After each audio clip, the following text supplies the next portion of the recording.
Okay, so we will talk about costs hopefully at the end of this class, if not then the very beginning of next class. But for the moment, assuming that you're not worrying about that online for the moment, looking in Westlaw, as we saw last time, Westlaw will try to find for you what it is you might be looking for. So if you're looking for a treatise on ERISA, you can see Westlaw lets us know, guesses what we're looking for and lets us know what topic it puts it in. So we could find all secondary sources. If we click on View More, we notice that Westlaw gives us a link to texts and treatises as well as to specific titles, for instance, ERISA Litigation Reporter, which might be useful. So let's take a look at the texts and treatises topic, and basically it's a bunch of titles. If for whatever reason you are not finding anything useful when you type in here, Westlaw isn't always going to be able to guess so accurately. You might just want to do the old-fashioned browse through a directory. I know most people like to search these days, but browse capabilities still can be useful. And again, you see text and treatises here, and then you can guess your topic. You can look for treatises by state. I think one of you had a question about that, so you could get state-specific treatises. And notice that for whatever reason, Westlaw groups at least one of our favorite encyclopedias under texts and treatises. Most likely, however, you're going to do a search, because that's the way you start. And the one thing we will learn when we talk about costs is that just doing a search won't cost a great deal. Westlaw is a little complex, and we'll talk about that later. So, of course, Westlaw pulls up everything. Typically, when I start a search from scratch, it'll start in the overview. So don't get confused just because you only see a few. If you're looking for secondary sources, and again, hopefully I'm convincing you that's the place to start your research, go into secondary sources. Now, of course, this is where understanding what all these secondary sources is going to come in very useful, because you're going to take a look here and you're going to see New Jersey lawyer. If you look at that, and that sounds like obviously New Jersey specific, and what that tells me is it's a practitioner oriented. It says magazine, it might be newspaper, Illinois Bar Journal, another very specific. So this general site-wide, secondary source-wide search of Westlaw can bring up a whole host of different types of secondary sources, including treatises, as we'll look at in a moment. You'll see so of course what we want to do after doing the general search and going to secondary sources is to narrow our search to whatever type of secondary source we might be interested in. Or you can scroll through and see, hey, what am I finding that's useful? And that can be a great strategy too, because actually those first two are kind of not of interest because they're the wrong jurisdictions, but this cause of action against a health maintenance organization under state tort law. We don't know if we can do that yet because of ERISA. We don't know quite what cause of action is. Cause of action is practitioner material. We'll actually be looking at COA as well as another similar title called American Jurisprudence Proof of Facts later on in the semester. Westlaw puts it in. It is a secondary source. Westlaw actually characterizes them as treatises. So as we scroll down again, we see that another one, that proof of facts I just mentioned, these all might be useful. Again, you'll get more familiar with those later on in the semester, but this general search obviously is taking a look at your results is a good strategy. Maybe you've determined, okay, I've done my Google search, I have a sort of a sense of out there, I really want to focus more specifically and more in depth, and of course that's why we would go to treatises. So, and I will do this on occasion when I'm doing research. When I know the generalized stuff, the encyclopedias aren't going to help me, I want to take a look specifically at treatises. So I don't see it listed here under publication type. You have to know the trick, and that's just to click on publication type, and then you see the rest of the possibilities, the last of which is texts and treatises, I guess because they list it alphabetically. So I go ahead and let Westlaw know that's what I want to see.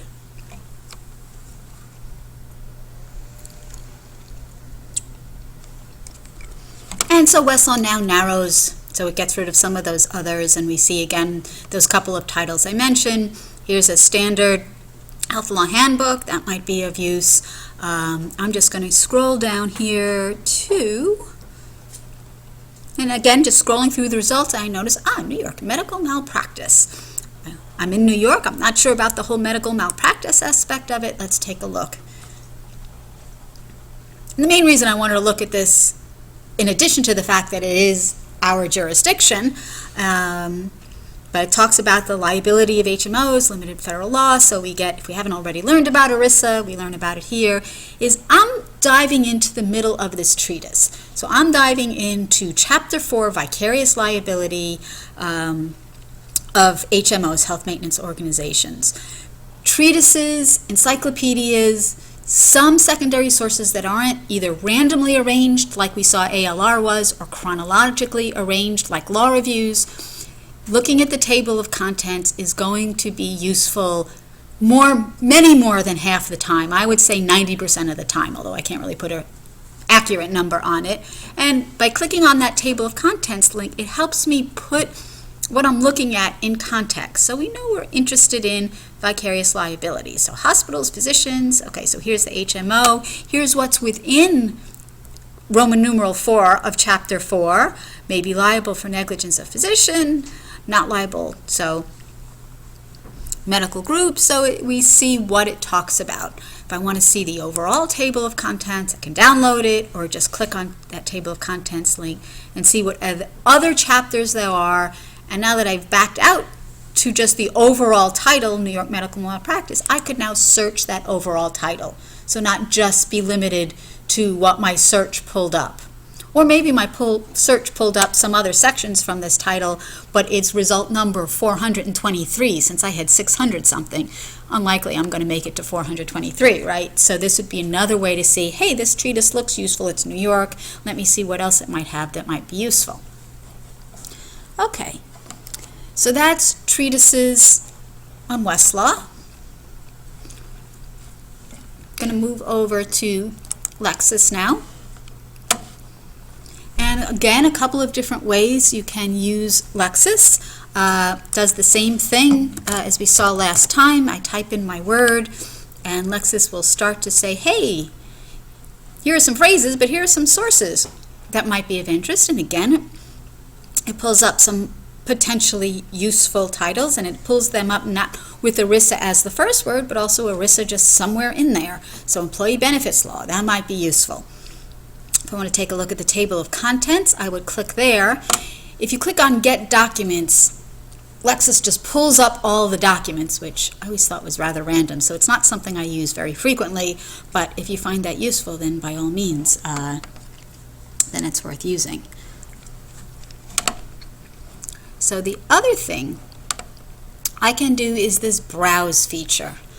Since you saw we don't have the directory right up front the way we do on Westlaw Next, if you click on Browse, Lexis gives me the choice of browsing sources, so I could see, this is kind of the same thing that we already did. I could see what source has the word ERISA in there.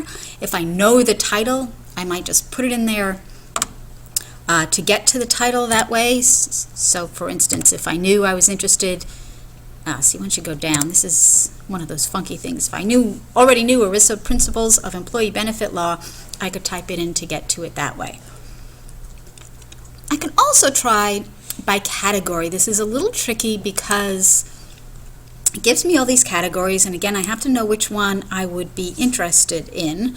Well, rather, I am interested in secondary materials. And then I could search within sources for secondary materials. I could narrow it by the different types. So treatises up here.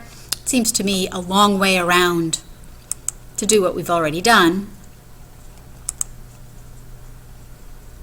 The other thing I can do is look by topic. And as I started to say, for topic, you need to figure out which topic you're interested in, but as we scroll down, I do see healthcare law. Lexis gives you these successive, or requires you to make these successive choices. So I know at this stage I'm interested in managed healthcare law. I might want to choose general. And then I can get all, now when I talk about get documents, I'm getting all sorts of documents, not just secondary. I'm getting cases, I'm getting statutes, I'm getting briefs, so if you want to search everything on a particular topic, which can be very useful, don't get me wrong, just be aware, once again, bibliographic awareness, aware of what you're getting. Or I could add the topic as a search filter. And I'll show you what adding as a search filter does, going back and choosing one of our sources. So if I go back to ERISA and I decide, whoop, I did that again. I'm sure there's a technique that a mousing technique that I'm just not mastering here. There we go.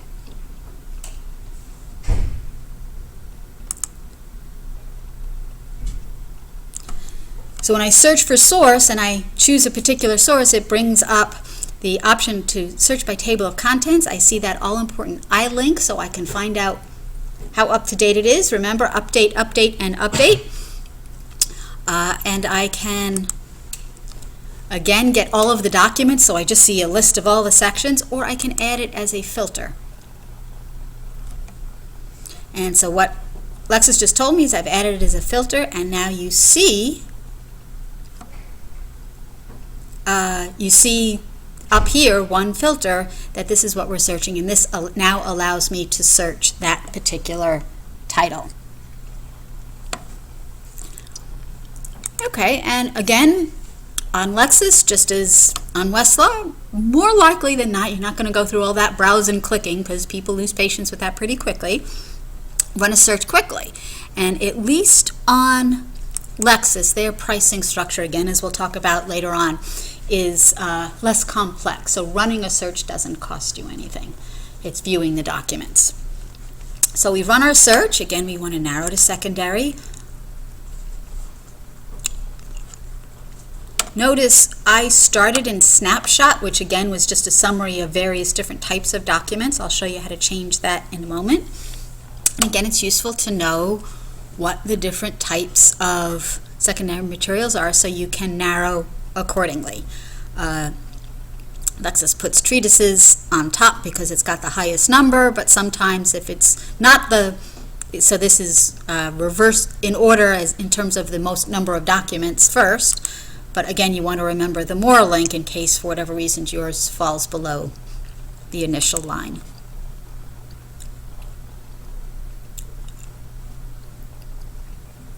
So again, we have our various results, pretty random. We might want to narrow it further by jurisdiction.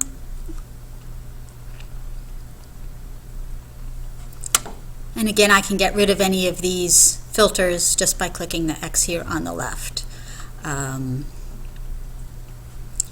Going into a particular treatise. The table of contents is a little, if you don't search it initially when we first saw it, once you're into a result, you basically get the breadcrumb trail, so I can back up any which way. So types of health insurance, accident and health insurance. So if I wanted to see what's in chapter 12, this brings me out to the table of contents and I see the results here, and again I can drill down in any of the other chapters as well. I can click the search here if I just want to search chapter 12. Notice that's been added, so I'm now just searching chapter 12. If I change my mind, I can X out of that. So those are the various features on Lexis. Let's take a look at Bloomberg. Any questions, by the way? Okay, so Bloomberg, a little fewer choices on Bloomberg. We can, of course, do the browse and take a look at books and treatises. Honestly, I don't find this at all useful because it lists publishers, and I'm a librarian and I don't remember the publisher most of the time. I don't expect most people do. So again, I don't find that especially useful. So with Bloomberg, and this is the case with Bloomberg for a lot of aspects of searching Bloomberg, at least for now, run your search. So I copied and pasted my whole long liability, HMO, or health maintenance organization or managed care. And notice it gives me all these drop down and it's not doing anything. It's a long search, so I need to scroll over here and I need to tell Bloomberg, I want you to search all legal content. It's obviously not a citation search. It's not an opinion by case name. It's not any of these other things. I don't want a news search. I want a legal content search. So once I do that, Bloomberg will start and hopefully we'll finish. It's my strong point, and it's especially slow. Essentially, we're going to come up with a list of results of all types of, here we go, see? All types of documents. And we're going to, just like we did, scroll down and take a look at secondary materials. We will have a books and treatises choice.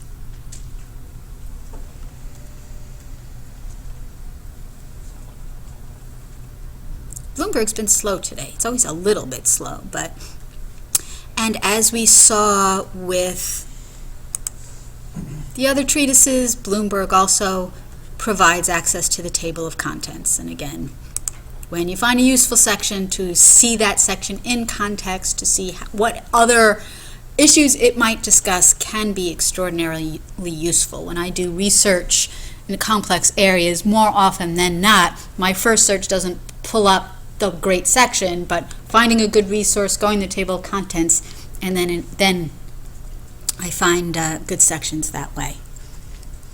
Okay, last but not least, before we break to do a treatises workshop, is I want to take a quick look at the library catalog. Actually, I'll go here to library homepage first. You all saw the screencast on that, so I'm not going to go into a great deal of detail on how to use the catalog. I honestly don't think that a library catalog is something that you will use a great deal in practice. It means you have to get to the library, and honestly, if you decide you want to see if Hofstra has something useful, because I think, as I mentioned to everybody, you are all welcome as alum to come to the library whenever you need to. But as I said, I don't see that happening often, and when you do come, we can help you with the catalog at that point. But what I do want to show you is the functionality, because we're going to see this functionality in other databases. So here in the library catalog, I can either search it from the home page, or I can click on more options, and what that does is get me to a multi-box search, which I tend to prefer. And then I'll put in, notice I'm searching healthcare law, healthcare as one word. I would also want to try it as two because it appears as both. Again, something you want to be thinking about. And I'm going to dive into this contemporary issues in healthcare law and ethics. And you'll notice it says electronic resource. What that means is that this is an ebook. Hofstra catalog, lots of libraries subscribe to ebooks now. You all have access to this while you're still students. Again, what will happen when you are at home is it's going to ask you for authentication at some point. At some point, a Lexicat screen is going to pop up and you're going to have to type in your name, first name, last name, and 700 number. Actually, we'll see if it makes me do this because I didn't do this today.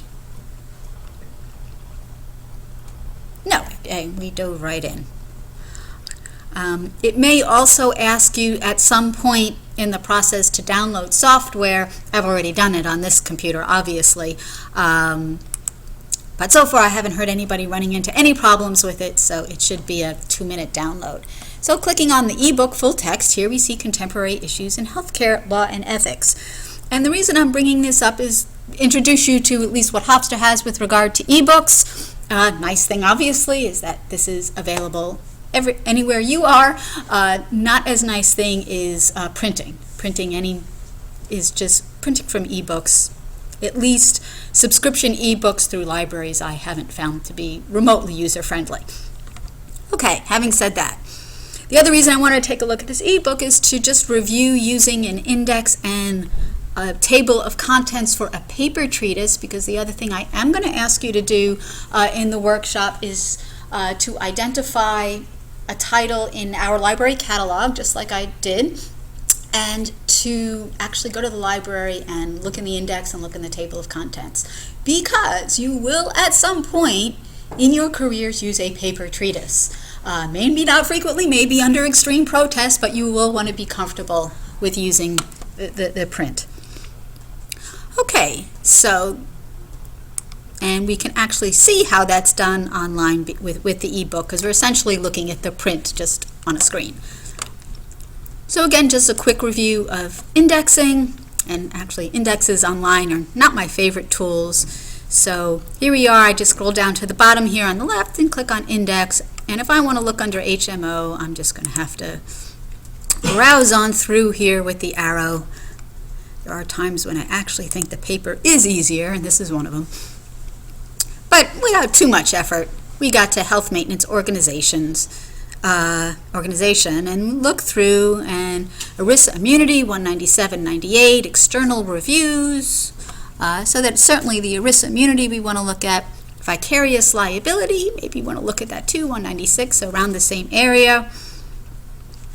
So we can jump to 196 just by typing it in there and clicking on go, and ta-da, 196.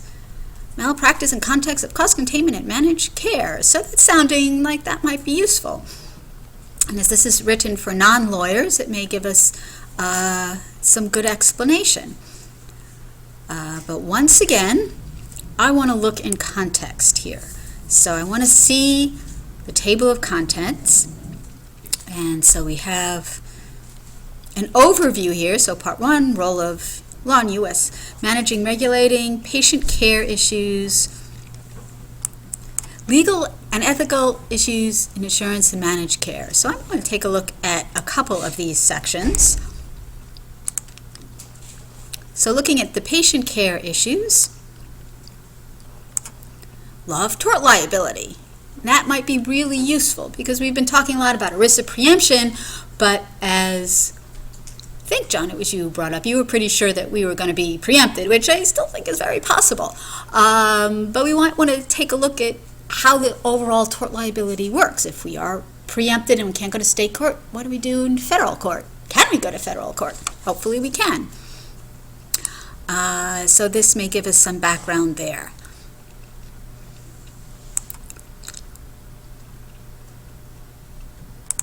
And again, we can just click and we'll see and be able to read through that. The other way to go is just to go through the detailed table of contents, which honestly I find a little bit easier scrolling through, although you have to click on the next page.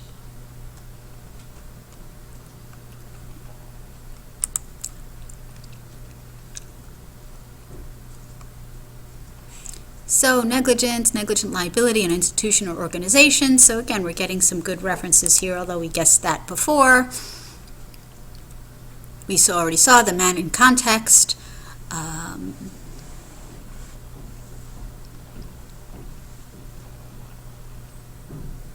Financial incentives to provide less care. Disclosure.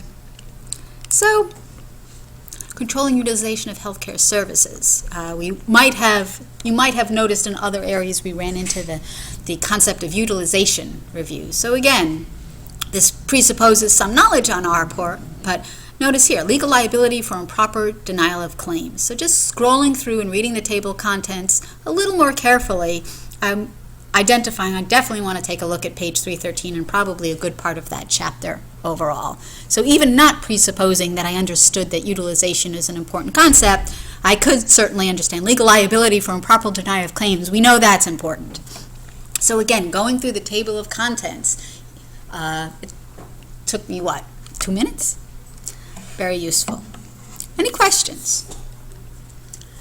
Okay, so what I'm going to ask you to do is fill out this form. You all chose a topic last time. You feel free to choose the same topic. I think that, here, I'm going to give you a few to pass down. I think that might make it more interesting because you can do a little compare and contrast thing. Not that I'm asking that. But if you didn't like that topic, then by all means, leave it alone. The first part, as I said, will be working. You'll just go through Lexis, Wessler, and Bloomberg, as I just did. Then I'll ask you to go on question 4 in the library catalog, and then for B and C, you'll need to go up to the library. I'm going to wander around and help you out. What I will ask you to do is head up to the library by 5 o'clock. That gives you 20 minutes to do the online. I think that should be okay. And then spend another 15 minutes up in the library. I'll go up at about 5 o'clock and sort of hang out in the central part at the circulation desk so you can bring the books if you've got questions. And then we'll all aim to be back down here at 5:15 so we can talk about costs. Does that sound good? Yeah. I'm having a problem logging into my Bloomberg account. I keep changing the password and it keeps rejecting me, so I don't know what to do. Okay. When you get to Bloomberg, let me see if I can log in as me, if that's okay with you. Sure. It's not And we'll talk after class about working out your difficulty. So any questions or wave at me, I'll wander around.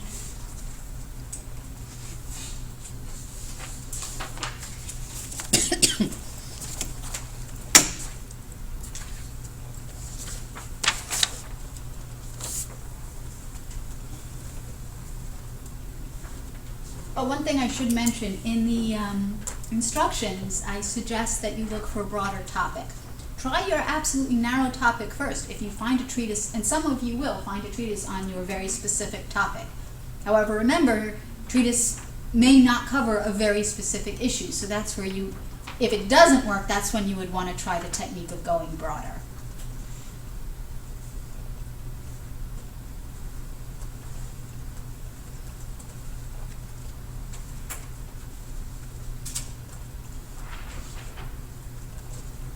Question? I don't know if you were logging in. I set it up last year, but I didn't use it since then. Okay. I don't know that it's going to let me log in.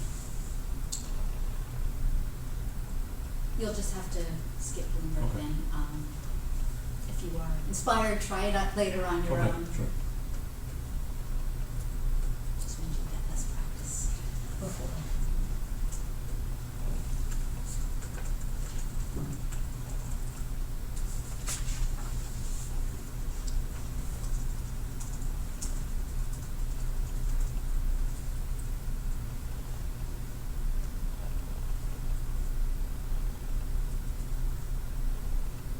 So that's an example of a topic that I'm sure you'll find a treatise. Give it a try.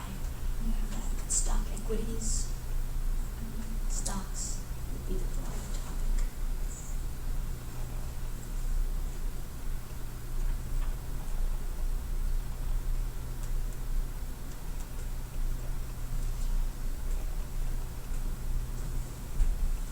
Okay, I need to finish it first. Oh, sign in. Oh, you know what? I had the same. You're having trouble finding the link, right? Yeah. Yeah. The place to go. Thank you for reminding me.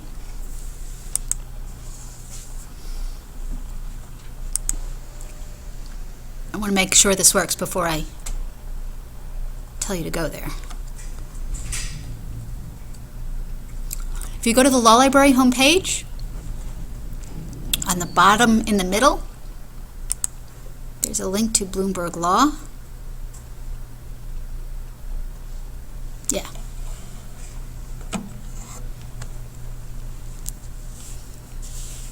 I have a bookmarked.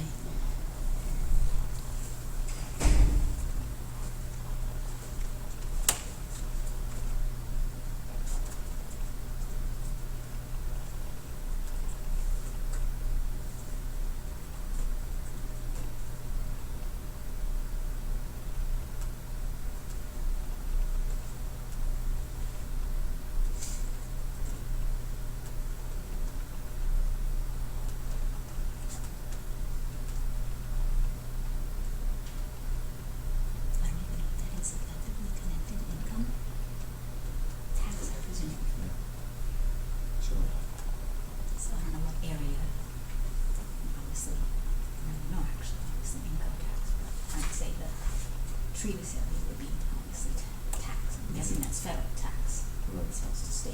Yeah. We don't need to worry very well. Books and treatises, yeah. This is- So at this point, you can see the different titles. That would be one place I think you'd find something to include. That's I've heard of that. It's a publisher of continuing legal education Yeah. Okay. treatises. Yeah. So it's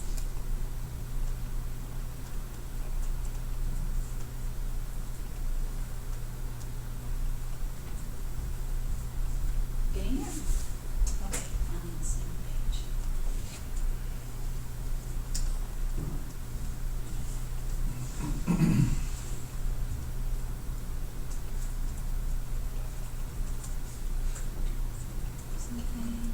Go to the law agreement page. Oh, you didn't put in that slides.